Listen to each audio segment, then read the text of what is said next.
And we are live. What's up, guys? What's up? What's up? What's up? We are live. I'm here with Brandon Tatum, man, aka Officer Tatum. What's up, Brandon? Here, let me see if I can unmute you real quick. There you go. I get it. Got you. What's up, Yeah, man? what's up? What's up? What's up? What's happening? Good, good, good. Real quick, can you just quickly introduce yourself to the audience, and I guess we'll kind of get right into it after, because I know we got limited time. Yeah, for those of you who don't know me, I'm the Officer Tatum, aka Talmud Tatum. I can see it in the description section. Talmud Tatum Steen for some of y'all. But anyway, man, former police officer, college football player. I started my social media journey, after being a cop for a while, and I built a pretty big empire. I have over 20, 30 employees here. We do a lot of stuff here. So that's pretty much it. And you were with Phoenix Police Department, right? I was Tucson Police Department for about 6.5 years, and I did SWAT. I was a field training officer. I was a spokesperson for the police department for about a year. So I did a lot of things on the police department. Nice, nice. We'll have to have a conversation on that one day, because I was with HSI for many years, so we could definitely have a good discussion on that. Especially Tucson, it's a very busy city for. Now the reason why I think both of them are plants is they both police officers. They both got political views that's just political, and it don't got nothing to do with their culture itself. For HSI, man, you're not too far from the border. Yeah, it's crazy out there. So I know me and you've been going back and forth, right? We disagree on some things, but I think it's always been a very civil and respectful discourse among, from our disagreements. One of the big things that we disagree on, obviously, is, Israel and our aid and our support of them. I think my audience kind of knows my position already. Do you kind of want to give yours so people don't mischaracterize where you stand with Israel?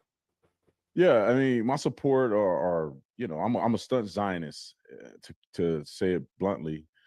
But my support for Israel is twofold. I think it's a strategic support by the United States of America to have Israel as a partner. I think we fund Israel for strategic purposes, which I agree with. I don't agree with everything Israel does, but for the most part, I think that they're a valuable partner for us. Also, there's a spiritual element of it. Biblically speaking, Israel and the state of Israel, the promised land, the Jewish people, are all a part of my faith. And God has made a promise to those people, and we should honor that promise. And so I support and believe in Israel spiritually, and support the state of Israel, the Jewish state. And then also, they're our biggest ally for a reason. And I'm in full support of that. Okay. Cool. So I guess I know the spiritual reasons that could be a whole discussion in itself, getting into, Christianity and the theology behind this. So I'll just kind of keep it strictly more contemporary and from a military slash. So they said that they're our ally, but I'm thinking, what have they done for us? Can y'all tell me what them being our ally, like what did they do for us that, we so bent over backwards about them? U.S. foreign policy perspective. So you think, you're saying like from strategic purposes, can you kind of elaborate on that a little bit more as to like why you think they're a good strategic partner or our valuable ally? Yeah, because I'm an American first person, but I'm not an isolationist. And I understand that there's value in America having strategic partners all over the world to help us in defense, to help us against common enemies. And I think Israel's position in the Middle East, and they've been just that. I mean, in order for us not to have our troops fighting on the ground and dying for every war that goes on in the Middle East and fighting against enemies that hate America, they wish death to America, we have strategic partners like Israel. And with technology and other things that Israel brings to the table, outside of our Judeo-Christian connection, that's pretty much why I think that they are a partner for us and why they are beneficial in America, for American interest. And we can see that on a lot of scales. We'll get to it as we go through the conversation, but there's many fights, wars, and battles that America don't have to fight because we have Israel. Fair. My argument to that would be, I think that they have brought on a lot of the wars and the problems that we're currently dealing with. For example, right, we know for a fact that Israeli intelligence was out there during 9/11, and 9/11 spurred the entire war on terror that we're still dealing with to this day. Israeli intelligence were the ones that basically gave us the botched information about the weapons of mass destruction. When you look at all of the architects for the Iraqi war, almost all of them from PNAC, and the people that authored the Clean Break Memo were all Jewish Zionists, right? Dual allegiance, Jewish Zionists.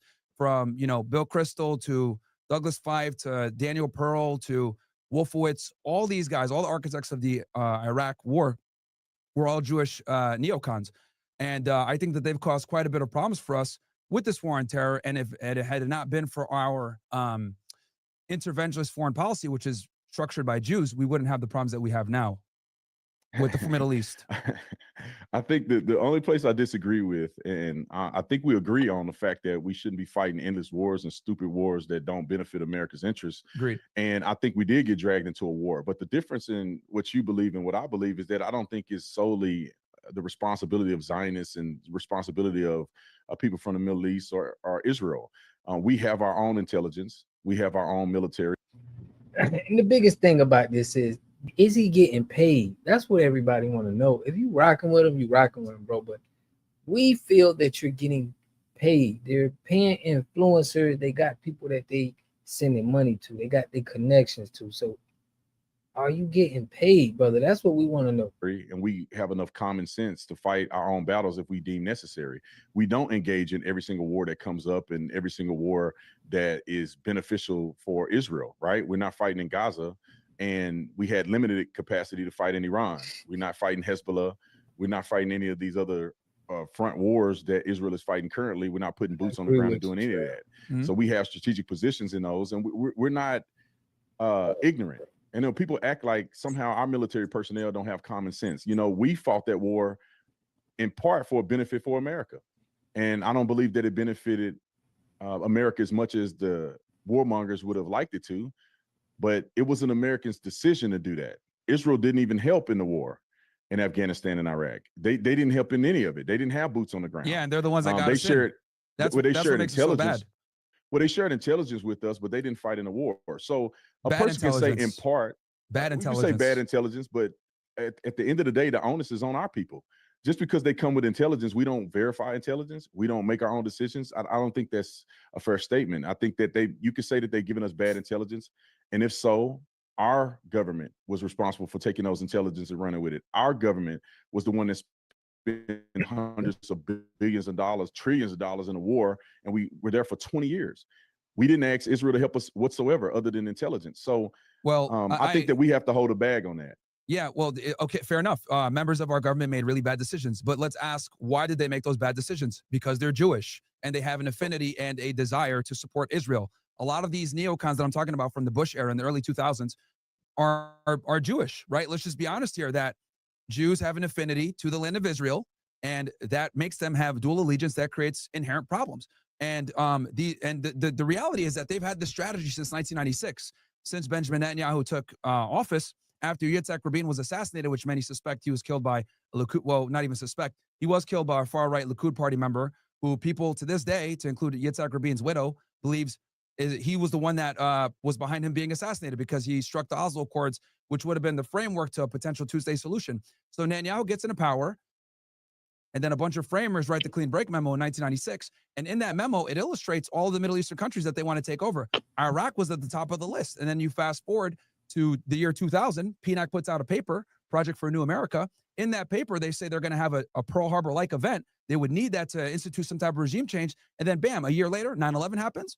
We have Israeli fingerprints all over 9/11 from the people that were in the towers, from the people that did the insurance policy and owned the buildings, to Israeli intelligence overseeing it and taking pictures and documenting it. Art students that were in the country for multiple months or a year. And this is all factual. This isn't even conspiracy theory. Right, no, we just have all this is, stuff that's there. Some of it is conspiracy, well, right? Let me just finish real quick. Let me just finish real quick. So you have all these fingerprints, right? These Israeli fingerprints. And then next thing you know, after 9/11 happens, we're going to war in Iraq. Where did that intel come from Iraq? It came from, them making the lie, saying that Mohammed Atta, the lead hijacker, went ahead and did met with an Iraqi intelligence official somewhere in Asia, and they passed anthrax to each other. And then Netanyahu came to the United States and said, hey, if we take out Saddam, there's going to be positive reverberations all across the region. And then we went to war in Iraq, and it didn't benefit us whatsoever. It cost us, trillions of dollars. A million people died. Soldiers died. And I think America got smarter and didn't do boots on the ground now because it would have been so heavily, disavowed. But there's so many different things here where Israel creates problems.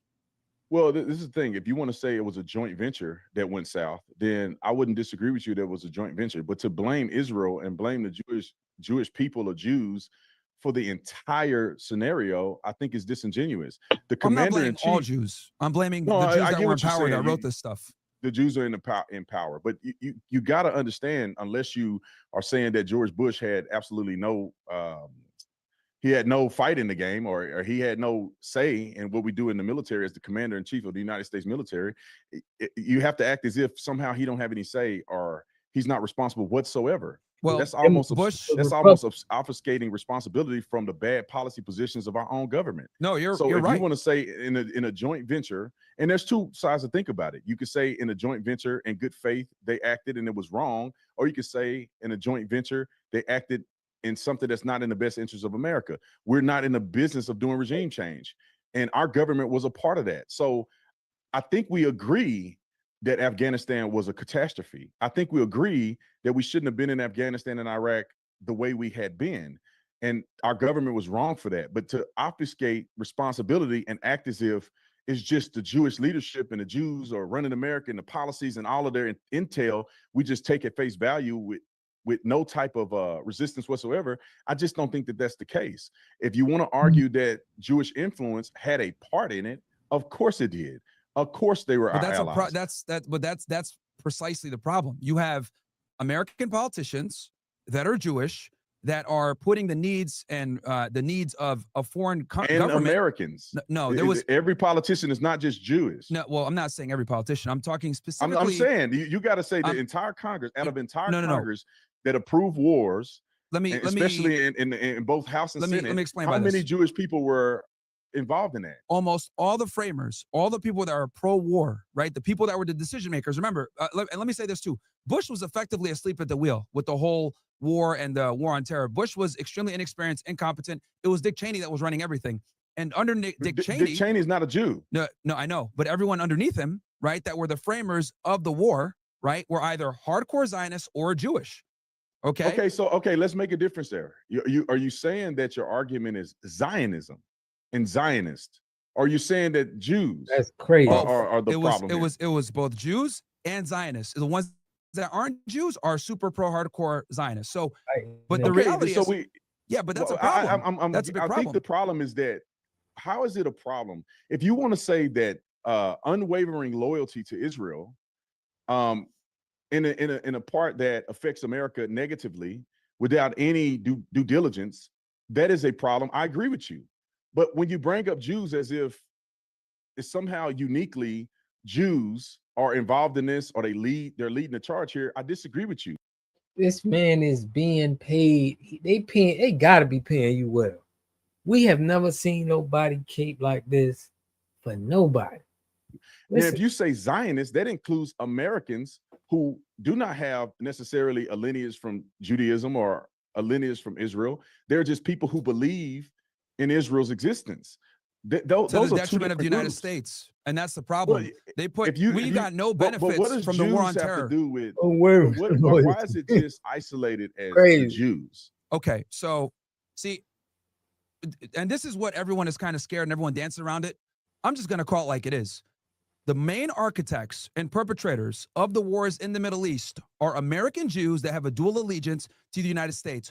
Do they have Americans who are not Jews that are Zionists that support them as well? Of course. Yeah. I think it's very important that we need to understand that at every single infrastructure in American society that has influence, whether it's big tech, the government, social media, finance, media, etc., it's controlled and run by Jews. They have an enormous amount of influence in our country. And the problem with that is that they have a dual allegiance. When you have this dual allegiance, you're going to do things that might not necessarily put America first or give America the benefit. Now, I'll say this. The war on terror was a monumental failure. We spent trillions of dollars on a war that didn't really benefit us, but who did it benefit? It benefited Israel. They've been able to destroy or destabilize or cuck each of their enemies in the Middle East, and we've been paying the bill for it. I disagree with you on that point. Okay, let's talk about everything. The idea of Jews, right? Okay. Jewish people and people who are Jews are not all the same. And I'm not trying to say you're saying that, but it's coming across as that, right? You have people who are ethnically Jew, you have people who are religiously Jew, and you have Jews who are leftists and Marxists, and then you have Jews who are conservatives. Sure. And so when you say people who are leading these organizations happen to be Jews, of course some of them may be Jews, but that's not as if being a Jew is a problem in and of itself. Marxism is a problem. Now, if people are leading who made Marxism? organizations pushing Marxist Who, agendas, who made Marxism? Marxist Jews. But see, here's the thing, man. Sometimes we just gotta call a spade a spade. The Marxist right? Jews are a problem. Can we agree to that? Well, Marxism in itself is a problem, but that's a Jewish construct. So is feminism. Well, All the if you say it's a Jewish, it's a Jewish Marxist constructs. Jewish construct. That's not Marxism. Isn't exclusively for everybody that's a Jew. No, but it was made You by say Jews. Marxist Jews came up with the idea, so Marxist It's made Jews by are the Jews. problem. It's made by Marxist Jews. Jews. Marxist Jews. Karl Marx was a Jew. Right. Jews that believe in Marxism. That's like saying these ignorant black folks who vote a certain way that's destroying this country, somehow black folks created that. No, it's these ignorant black folks that are creating that. Fair. Black people are all not the this. same. Let me say this. It's not all Jews, but damn near every time it's always Jews. That's what I'm trying to say. But the biggest threat, threat to America is Jewish influence. Jews. The biggest no, threat, it's not. that I will say right now. Everyone else is too scared to say in the right wing. The biggest threat we have in America. They about to shut my internet down. Is Jewish influence and subverting our government for their own agenda. Dude, the Israeli government just procured TikTok, the biggest social media platform in the country. Who? Israel just procured TikTok. Larry Ellison. Israel just procured TikTok. Who's the biggest? No, just because but who invested in TikTok as well is Jewish influence. Well, are you talking about when China had it, or are you talking about right now? No. China started it. So first of all, one of the biggest influence was China. Yep. It was a big problem in America when China ran it. Mm-hmm. Investors into TikTok aren't just Jewish investors. There's Qatari investors as well. There's people from the Middle East investing in TikTok as well. They didn't secure TikTok as a Jewish. The Jews procured TikTok. That's not true. Okay, let me summarize. That's not reasonable. Give me 60 seconds to quickly summarize the TikTok thing. Back in 2020. My point is, how can Officer Tatum sound like a damn lawyer, bruh? It ain't not one thing this man agreeing with this man Myron saying. And I can, Myron a coon too, but god dang. 20. They were talking about banning TikTok because it was collecting way too much information on American citizens.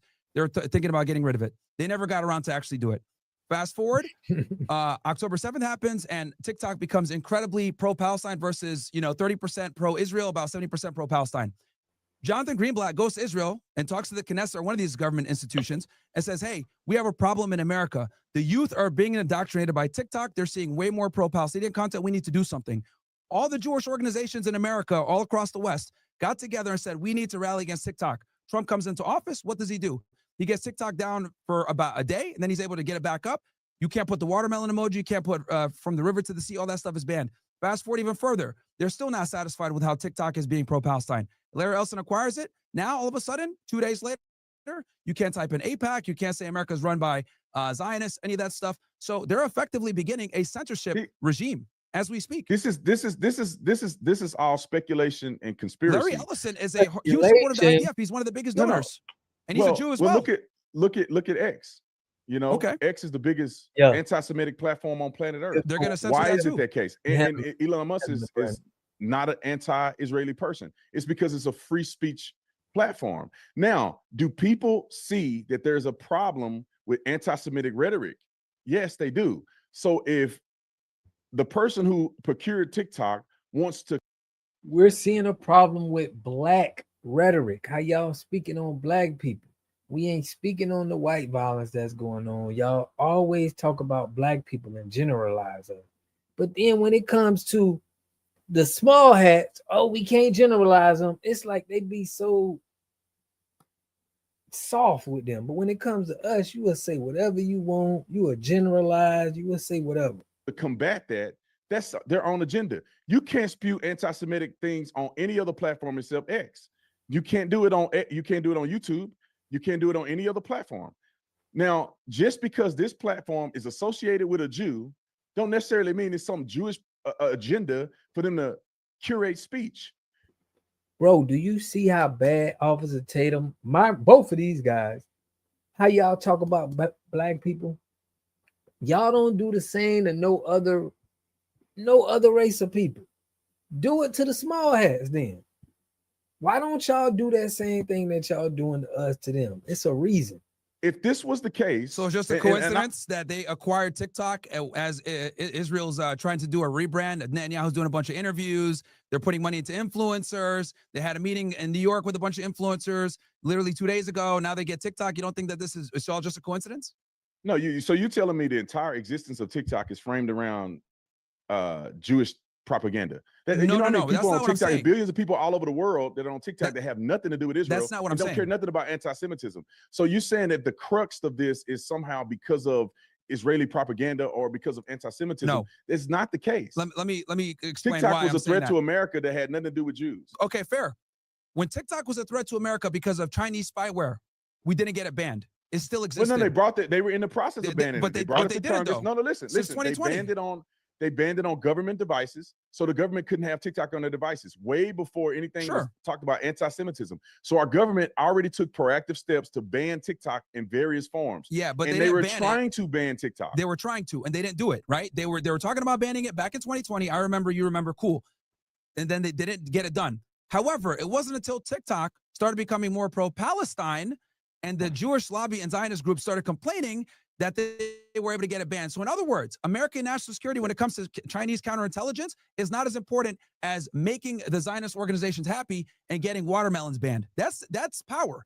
Our national security doesn't matter what's Chinese, but when the Jews start complaining, it's like, oh no, we gotta get rid of this thing. And then Larry Ellison went ahead and procured it like a couple of days ago. I mean, it's just too perfectly, no, it's not just a coincidence. That's for you to say Larry Ellison is acting in poor faith, like somehow he's a hardcore Zionist. He's a hardcore Zionist. If a business, like for instance, let's just say this: if I had enough money to procure TikTok, because I ban anti-Semitism, because I don't believe in anti-Semitism, I think it's wrong, don't mean it's an entire conspiracy theory that I bought it just to curate the speech against Jews. That's what they're doing. They're literally already banning. They banned every Free Palestine. Platform. They banned the watermelon. They banned From the River to the Sea. They banned pro-Palestine content. Every platform on earth except X already bans anti-Semitism. So it's not some phenomenon that an American company is going to ban anti-Semitism. Elon Musk is doing something different than just about everybody else. And this is why a lot of people use X. He has an open platform. I know for a fact that Elon Musk is against anti-Semitism, but he is not going to use that on his platform because he operates in free speech. So you're saying that another American purchased platform that says that they don't want anti-Semitism on it is somehow a conspiracy.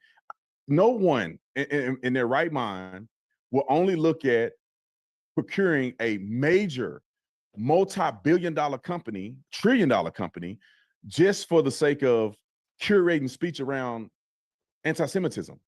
That's not the case. The platform is much bigger than just people talking about Israel and talking about Palestine. This is a worldwide platform that people are on all over the world.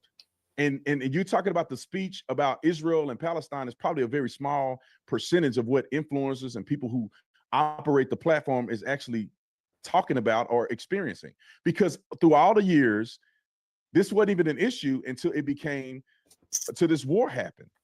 In 2 years of the war created a lot of anti-Semitism. And this is why people are addressing it in the first place. Are you saying that Donald Trump and our government solely focused on anti-Semitism on this platform, forced the sale to an American company, and they knew who would buy it? No, what I am saying is that we did not give a shit about TikTok when we dealt with Chinese potential counterintelligence. That's not true. We didn't, because it didn't get banned. But as soon as October 7th happened, and Jonathan Greenblatt starts complaining and saying, yo, we got a TikTok problem, and the Zionist lobbies and organizations got together and boycotted and said, we need to do something about it. Well, guess what? TikTok got taken down for a day, got brought back up. They banned a couple of phrases, and then it went, and then they said, okay, we're going to go ahead and do some type of resolution. And in the meantime, until someone gets it, and then once Larry Ellison picked it up, now we're seeing censorship come in even more so on that. So am I sitting here saying, oh, it's a grand government conspiracy? It might not go that far, but what I will definitely say is that the state of Israel is trying to do a rebrand right now, and they're hiring influencers, paying them $7,000 a month, $7,000 per post to put pro-Israel content. We know that Netanyahu met with a bunch of influencers not too long ago when he was here in the United States. We know that he's doing more interviews. We know that Israel is trying to do a 180 because they know that they're about to go ahead and have a war with Iran, and they need public sentiment with that. Also, the youth no longer support Israel. So what would be better than to take control of the app that most of the youth in America utilizes and exercise extreme censorship with pro-Palestine stuff and put more pro-Israel propaganda out there? And that's what they're currently doing right now. And then here's another thing too. I'll be honest. Trump is cucked for Israel. I mean, we have anti-Semitism bills on the books for that is deterring people's ability to have free speech. How is it that someone that's in America? Anti-Semitism wrong or not? Look at him. Listen to him, bro. Trump, we don't even feel that Trump standing on business too. And I'm going to bring y'all the FBI, right? They just cut ties with the Anti-Defamation League because of backlash. I'm going to get into that. I'm going to let them embarrass themselves a little bit more. The thing. Being critical of Israel and bad behavior from Jewish people is, if people want to call it anti-Semitism, I call it just being honest. That's not anti-Semitism. I'm not talking about that. I'm talking about anti-Semitism. I'm talking about the deliberate hatred of Jewish people for the sake of them being Jews, the conspiracies and lies that are targeted against Jewish people, assuming that all of them are the same, lies online about them committing genocide and operating in an They're committing a genocide. State. It is an apartheid. They're not committing genocide. What in the world make you think they committed genocide? Every single human rights organization, all the genocide scholars, let's look at facts. They've all come forward and said that this is a genocide. It's irrefutable. Even Israeli organizations, but identified as compare to what's another genocide that has happened in modern. Sure, we go Rwanda, Kosovo, whatever you. Where when they killed 1 million people in 100 days, did they give them medical supply? Did they give them medical aid? Well, did they give them resources? Did they send leaflets and let them know we're gonna take out this village? They went through person by person, murdering them in cold blood. Many of them not even having guns. They were hacking people. When you go to the Jews that were exterminated, pretty much over, I don't know, half of the Jews that live in Europe were murdered and killed and gassed. That's a genocide. When you're operating in a war, in urban warfare, and you're letting people know that we're going to bomb a. So he claims himself to be a Christian, and he feels like it's okay. He going to support somebody that's doing that. See how crazy that is? But check this out, right? We know that this stuff is getting to him. Yeah, they giving out $7,000 a post. That's what I'm saying. Ain't no way he ain't getting paid.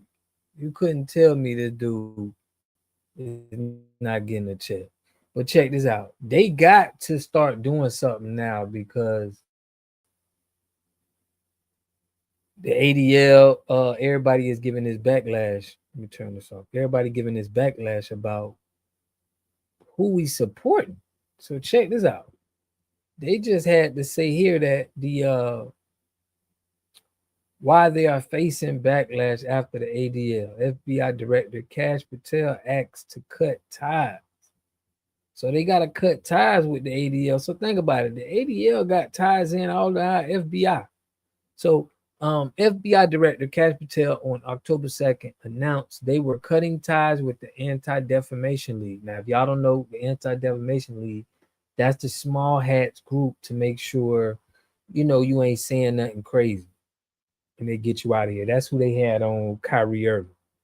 Amid a fallout from Charlie Kirk assassination, the Southern Poverty Law Center, SPLC, has come under fire for a report on Charlie Kirk and Turning Point USA, with many asking FBI Director Kash Patel to cut ties with the organization.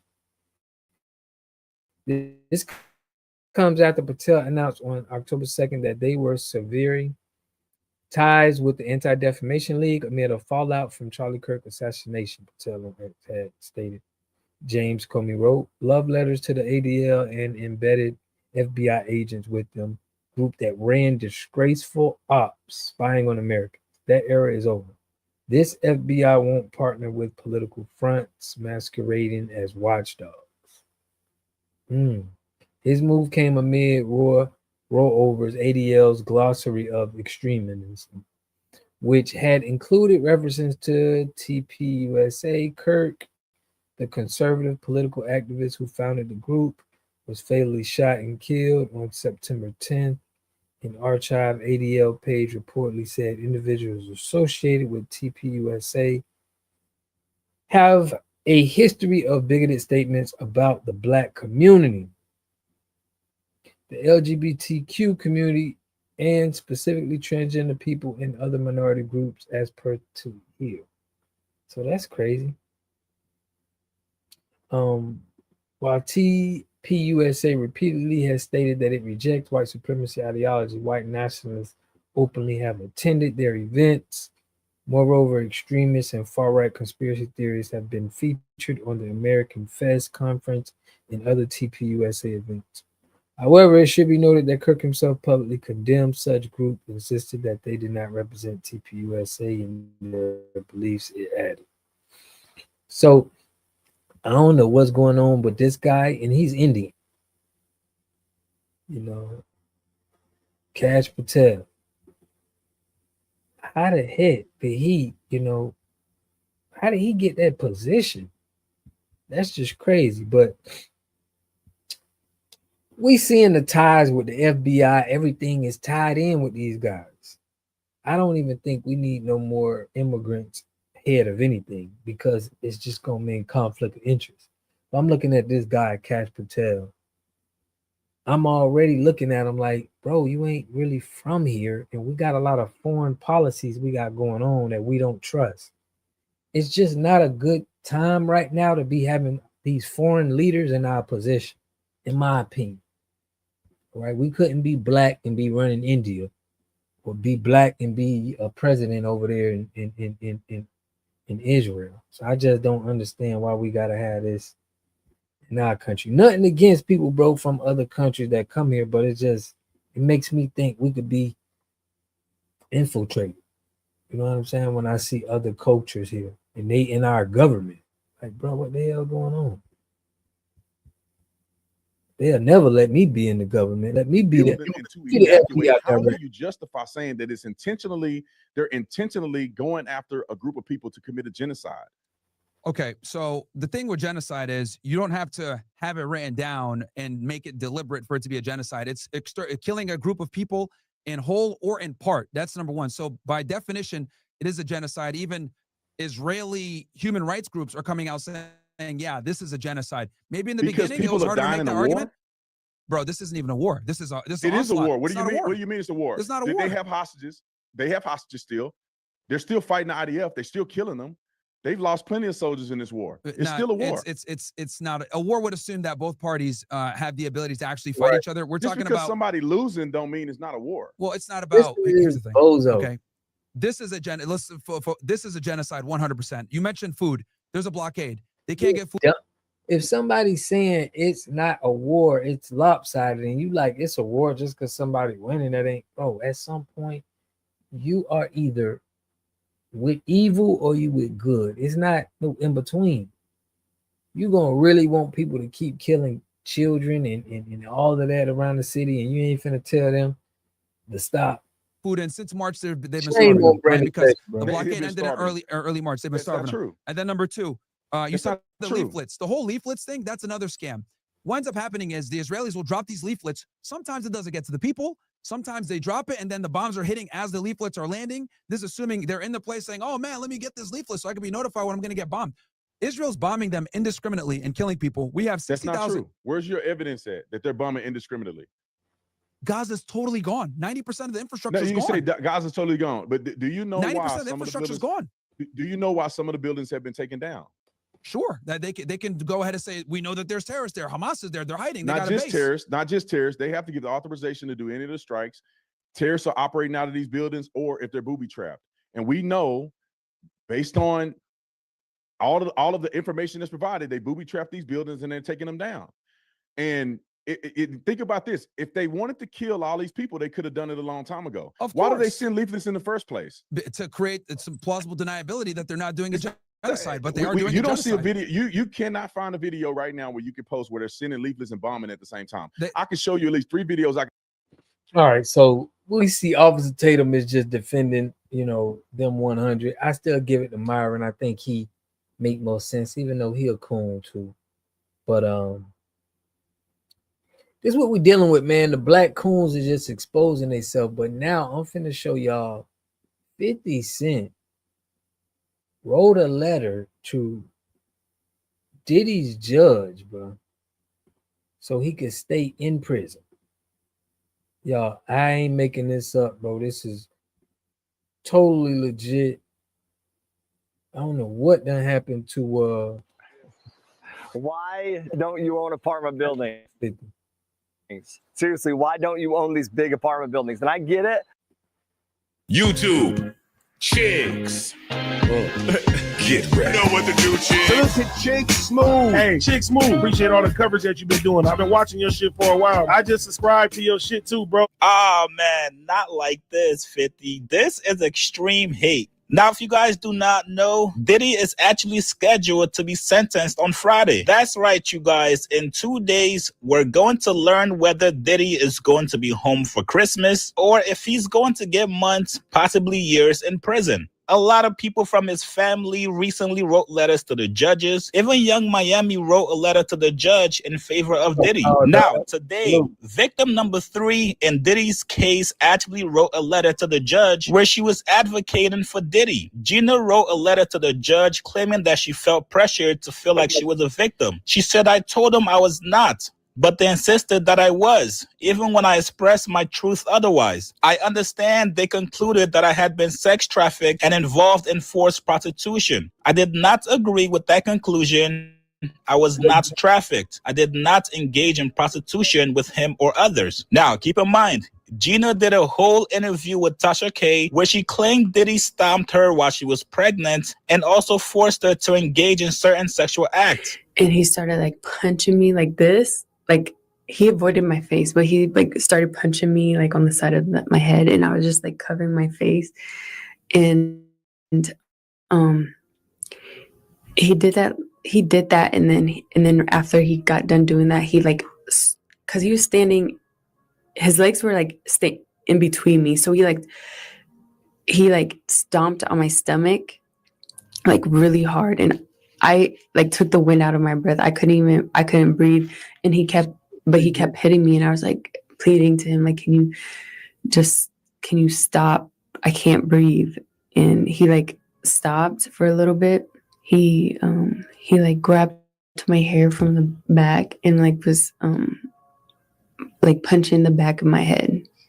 Cause he was just avoiding my face when he was like hitting me. So you guys can form your own narrative as to why she's now changing her mind. Now, with everybody writing their own letters to the judge, 50 Cent said, "You know what, you guys? Let me also write a letter to the judge." 50 said, "Dear Judge Subramanian, I have an ongoing dispute with Puffy for over 20 years. He's very dangerous. Multiple times I have feared for my life. I think you should consider the safety of the general public, Your Honor, before unleashing him upon them. There hasn't been enough time for him to reform or make any adjustments, despite him trying to teach a class in there. As you are already aware, the government has spent the maximum amount of money on deploying federal agencies, which appear to be an army in 2 locations simultaneously. Later, his son, who's dealing with his own rape allegations, hey, come on, brother, come on, man. What Christian Combs got to do with this, 50? He claimed that the feds had hit the wrong house. Anyway, Diddy's only going to return to hiring more male sex workers and keeping most of the baby oil away from the general public. And babies need it. My Netflix doc on this scandalous subject is coming soon. Oh man, this is downright evil, you guys. Why would 50 send this to the judge? Mind you, 50 was just advocating for peace between Nicki Minaj and Cardi B.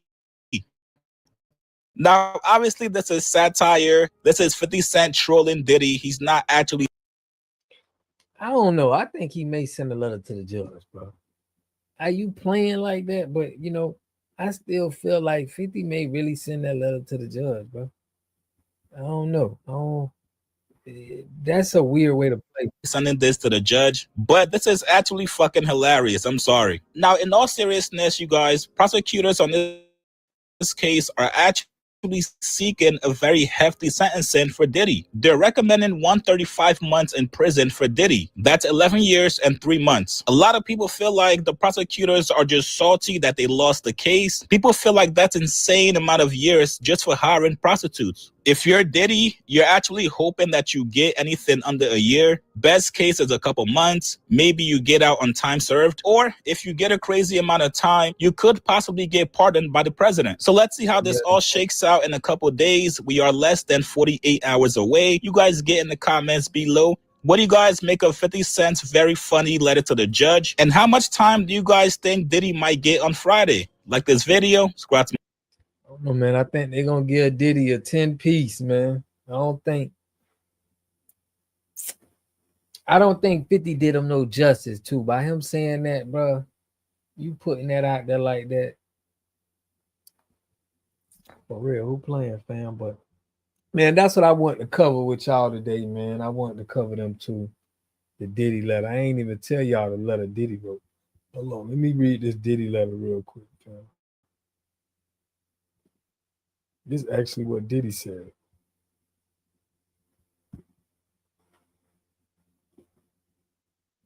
All right, so Diddy was like, and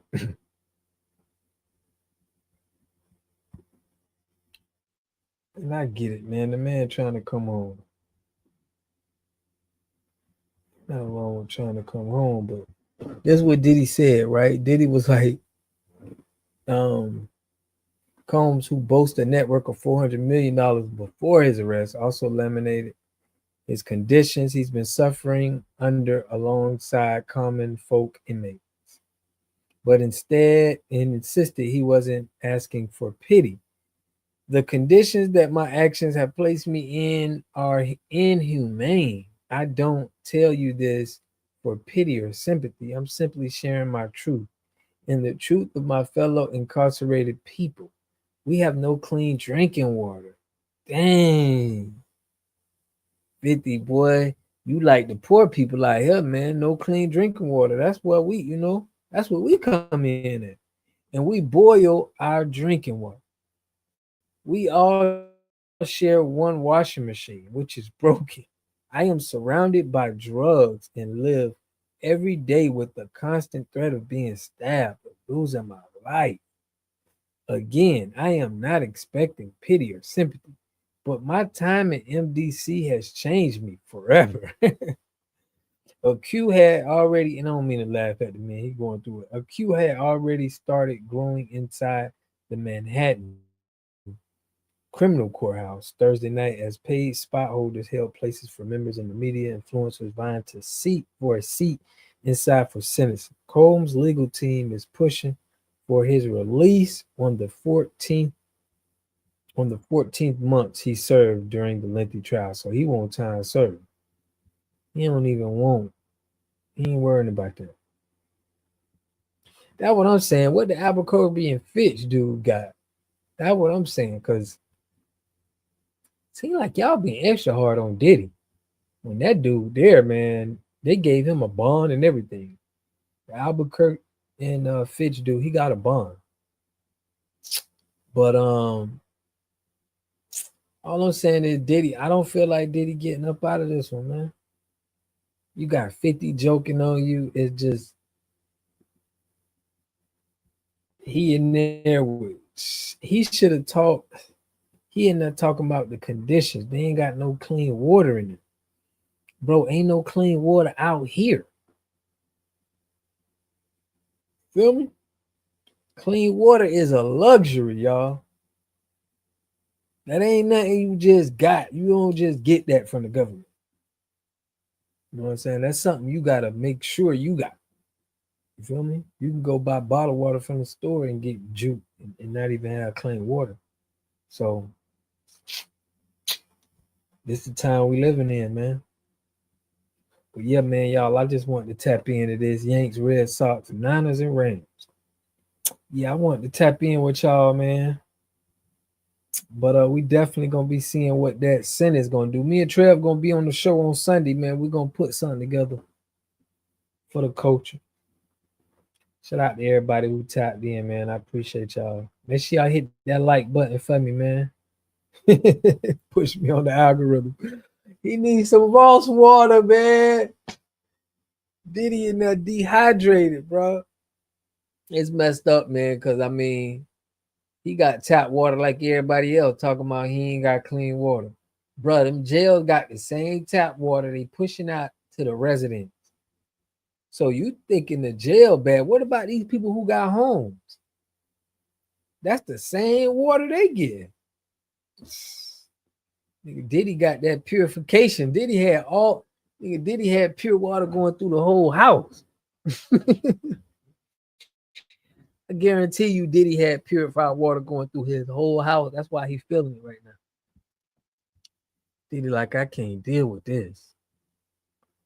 Well, man, I appreciate y'all, man. Shout out to Call Dog. Shout out to Trail Jackson, man. I missed Mama Lisa ain't tapping in. I wanted her to tap in today, but we're gonna catch her tomorrow. But y'all check our show out on Sunday. We're gonna put a big one up, me and Trap. I'm gonna probably go live tomorrow, man, and test the waters. Y'all tap in for me, see what they got going on the YouTube streets. Peace and love, man. I'll catch y'all in the next one.